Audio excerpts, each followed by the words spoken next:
FARC, Familia Revolución Ciudadana, le quitó 8.000 millones de dólares de liquidez a la sociedad y que hay que devolverlos. Y que mientras la sociedad no recupere esos 8.000 millones, yo puedo tener todas las leyes que quiera, no voy a poder crecer porque no hay divisas para crecer y el Ecuador necesita divisas para crecer. Y eso no se contempla en esta ley. No se está diseñando un sistema para que esto suceda, sino un sistema para que esto perdure. Y aquí voy a tener una discrepancia con Augusto por el sistema de los 4 balances. ¿Por qué existieron los 4 balances al inicio de la dolarización?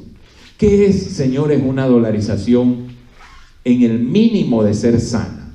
Es un sistema en el cual, si el Banco Central tiene depósitos del público, bueno, de la banca, del sistema financiero, del Estado, tiene que tener como contrapartida en el activo, activos líquidos de libre disponibilidad.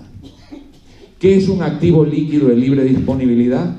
Un bono del Tesoro americano, un bono alemán, un bono japonés, certificados de oro, un certificado en el Morgan de un depósito, todo eso es libre disponibilidad. Bueno, a la fecha de hoy hay como que 11.000 millones, Augusto, en el central de depósitos. Y liquidez genuina no hay 3.000. No hay 3.000. Esa no es una dolarización sana. No es que vamos a quebrar, no está sano. Una persona anémica puede vivir 85 años, 103 años, anémico. El problema es qué puede hacer, cuáles son sus limitaciones. No es que el sistema se va a ir, la banca va a quebrar, no, nada de eso. No vamos a poder crecer. Si la dolarización comienza con los 4 balances, es para reconocer que no había, para aquello que tiene que estar respaldado con activos líquidos de libre disponibilidad, que es la emisión de las moneditas, los billetes en circulación, más las moneditas en circulación, más todos los depósitos, tiene que haber liquidez del otro lado. No había. ¿Y cuál era la solución? Bueno, se inventaron los 4 balances. Y hoy los volvemos a poner. ¿Qué quiere decir eso? Estamos diciéndole al Banco Central, usted puede quedarse por siempre así. No, nosotros tenemos que ir a un solo balance y decir, con una transitoria, le damos tantos años a la sociedad para que el Banco Central tenga toda la liquidez que debe tener. Porque si no lo hacemos, no vamos a poder salir de este hueco, ¿verdad? No estamos entendiendo entonces cómo funciona una dolarización. En una dolarización no debemos obligar a que la banca tenga sus depósitos en el Banco Central. No debemos obligar a que un municipio tenga su plata en el Banco Central. No debemos obligar a nadie, porque si Petroecuador considera que le es más conveniente, o Petroamazonas, tener su plata en el Morgan o tenerla en un banco privado, ¿por qué? Decir que es conveniente por el país que la liquidez la maneje el Estado, ya vimos lo que pasó. La manejó y se llevó 8.000 millones, se la robó. Entonces, ¿con qué récord podemos pedir que el Banco Central sea el que controla las divisas? Y en la nueva ley esto no se ve.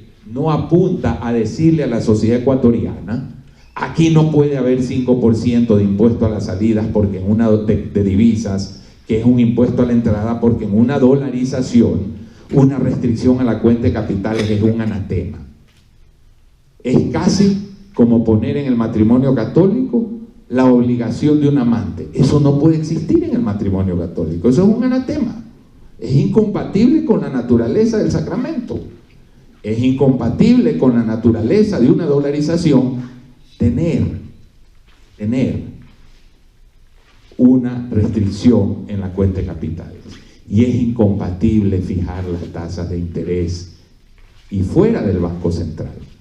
Si el Banco Central es supuestamente el que está viendo el sistema, ¿verdad? Pero que la tasa de interés sea fijada es el absurdo más grande. Y nada se hace en esto. La ley no contempla esto. Y les voy a dar dos aberraciones terribles del Ecuador que no se están corrigiendo. ¿Cuánto es la tasa de interés de una hipoteca en España? 3. Augusto, tú estás más al tanto en Estados Unidos. ¿Un crédito corporativo está al cuánto? ¿Al 4? ¿Cuánto es la tasa en una tarjeta de crédito de un sujeto de riesgo alto? ¿19, 20? 5 veces. 5 veces la tasa. En Colombia es lo mismo, en Alemania es lo mismo. ¿Cuánto es la tasa en el Ecuador?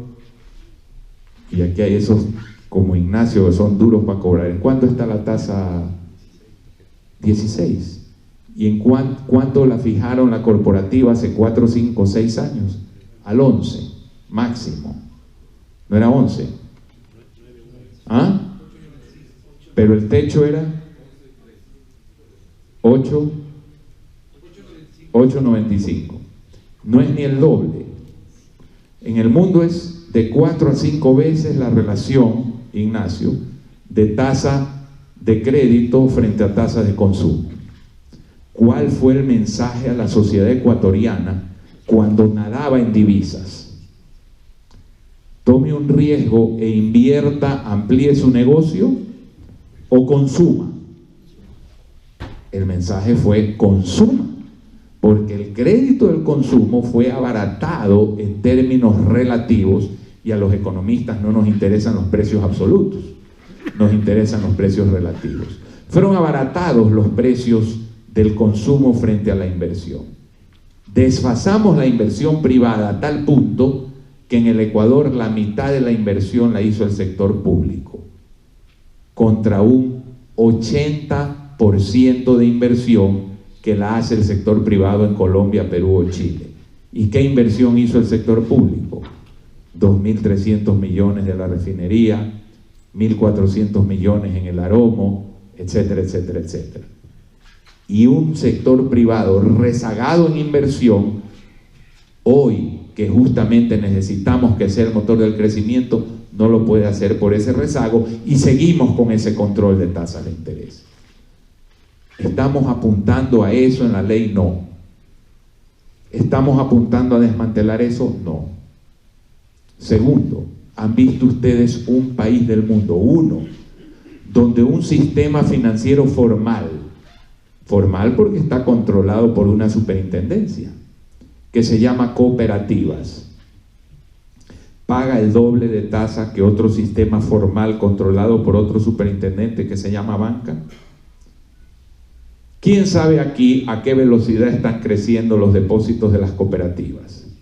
Y este es un auditorio muy culto.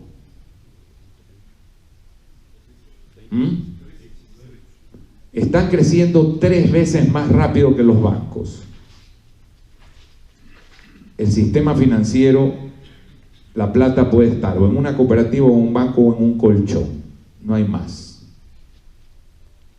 Si las cooperativas suben, ¿quiénes bajan? Los bancos. ¿Los bancos privilegian o dan más crédito a la inversión que al consumo? Sí. ¿Las cooperativas? Más al consumo.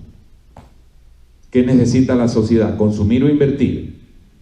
Entonces tenemos una política de tasas fijadas, controladas, que están desquiciando a la economía, sacando recursos de instituciones que tienen un estándar de control mucho más alto en cuanto a liquidez, patrimonio, etcétera, para pasarlo a instituciones que tienen mucho menos control y que además dan más crédito de consumo. ¿Qué estamos haciendo eso con en la nueva estructura? Nada, a menos que Augusto me lo aclare. Entonces, no estamos entendiendo cómo funciona una dolarización. ¿Y por qué no estamos entendiendo? Porque, como dije en el primer slide, estamos reconociendo la necesidad del cambio de modelo, pero el peso de la legislación, el peso de la práctica y el peso de las instituciones heredadas de la FARC, Familia Revolución Ciudadana, es un lastre que no logramos realmente desmontar. Y por lo tanto, del concepto del cambio de modelo a la realidad, veo un salto demasiado grande. La siguiente, por favor.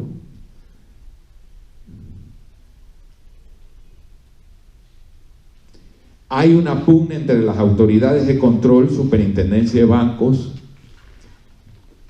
sobre varios temas. Yo no me quiero pronunciar sobre eso porque es algo en lo cual no he profundizado lo suficiente, pero me preocupa. Ahora, la constitución del directorio del Banco Central, 5 personas puestas por el presidente de la República, no tiene sentido. Para mí debe ser un directorio de personas que nomine el presidente, vayan a una comisión del Congreso a ser evaluadas en un interrogatorio y luego el Pleno del Congreso las confirme, para garantizar personas de calidad.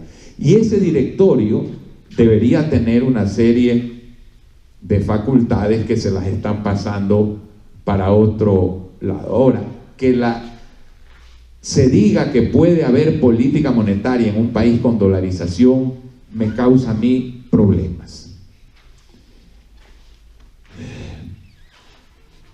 Hay una sola cosa que puede hacer un banco central en un país sin moneda propia. Es entrar a comprar y vender títulos en un mercado de capitales desarrollado. Pero para eso tiene que ser condición sine qua non